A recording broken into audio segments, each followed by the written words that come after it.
I can't remember the quote from Finebaum. He was saying Texas and Oklahoma coming into the SEC was the biggest moment in conference history. And I forget his wording about it, but basically he was saying it was the biggest moment in Southeastern Conference history. And I love me some Finebaum. Don't get me wrong here. And I'm not saying it's it was like one of those dumb debate moments from the other night. Which one, Jim? Yeah, just pick any Okay. one. I did not have sex with a porn star. I am. You can't play. I've seen your swing. You're not an idiot. I just Presidential debate. He literally said that. I just don't want to kiss the ring. That it is a big moment in the conference, and I understand what Texas and Oklahoma is. But my goodness, let's don't throw away 75 plus years of history of greatness in the SEC. But the fact that they're just joining the league and that it's the biggest moment in SEC history. Let us not forget this conference came up with the conference championship game. This conference came up with the BCS. This conference has dominated so many sports. This conference has the two greatest coaches in college football history, maybe even three. I don't know how deep you need to go there to get to Neyland or Spurrier or those guys. Let's don't sit here and say it's the greatest moment in SEC history, the fact that Texas and Oklahoma is sliding into our DMs. I'm not going to pretend that I read this, I heard it, so I don't know the context. But I would say, though, that you could make an argument it is one of the most important moments in SEC history just from a monetary standpoint because of what those brands bring. I agree with you. This conference didn't necessarily need Texas and Oklahoma. This conference has dominated not only college football, but a good majority of the sports. It's got some of the blue bloods, the true blue bloods of college football. I agree with you on great coaches, great players. NFL draft is dominated every year. But monetarily, this is a big deal. I would like to ask the obvious question then, Jim. If this is, in fact, not the biggest moment in SEC history, what would you say is?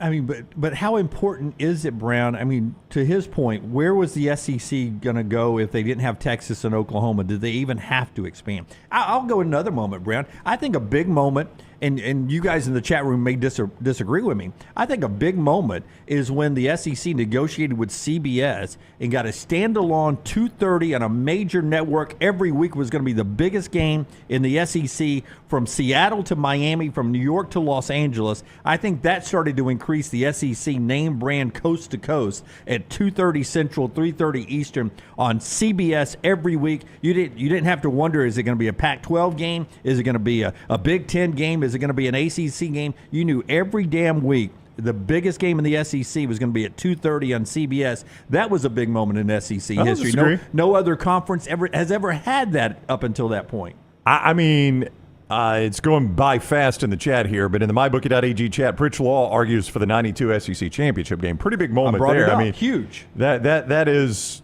kind of what started this whole thing. Like, okay, we can have a conference championship game.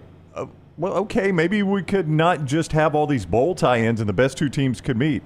Okay, maybe two's not enough. Let's have four. Okay, well, maybe four is not enough. Let's have 12. I mean, that kind of started – it all started with the conferences saying, why are we not playing a conference championship game? But it was that's a good way to make money. No, the SEC was the very – It was the SEC and Roy Kramer and the people down there with Mr. Womack and all the other folks who were down there who came up with the BCS. They did the math. They made it work to where we could actually play for a championship every year starting in 1998. That's what I was going to argue. The creation of the BCS was really spearheaded by the SEC, and that changed everything. Well, I think the ultimate flex for the SEC, and you can make an argument this was the greatest era when they won 7 straight college football championships from 06 through 012. And during those 7 years, they had 3 basketball championships, Florida 2 and Kentucky 1. Yeah, it's a pretty good era. You think about of the 14 championships, the SEC had 10 of them. Yeah, I mean, and all 7 in football. I know I'm coming off hard on Texas, horns down on one video and this and that.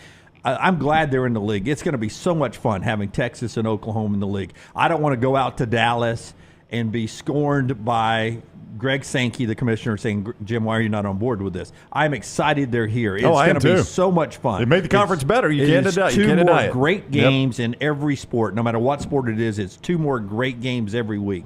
But I am tired of it sounding like It is the greatest moment in SEC history. It is a great moment. It is not the greatest moment. We've had many great moments. We're going to have more great moments that do not involve Texas and Oklahoma moving forward. It's an unbelievable league that is only getting better, but it's not the greatest moment in SEC history. I will tell you, man, and you guys have seen this floating around, and different people are talking about it, how much more success Oklahoma really has had in football than Texas. Oklahoma fans are relatively quiet coming off a 10-win season. I mean, the Texas fans are going to become unbearable, especially if they're as good as Joel Klatt believes they will be this year. They're built for it is timed out perfectly. They have planned for this.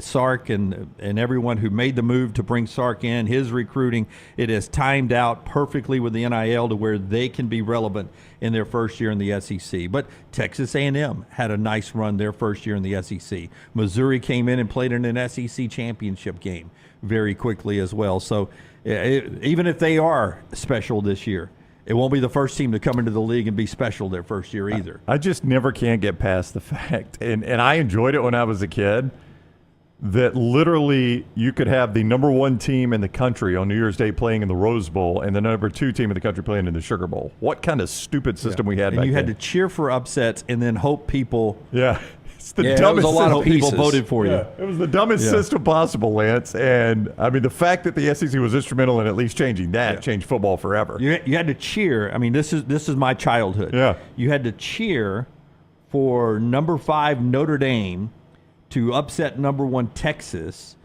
while them not seeing that as such a huge win for Notre Dame that they'd bump you over number 2 to make Notre Dame national champions. That's right. And you know hoping, what I mean? and hoping that a guy that has to vote on this is actually watching the game, right? It's not like, the winner on the field is going to be your national champion. No, the guy that's at the Pullman Times Journal has to be awake and watching to vote you number 1.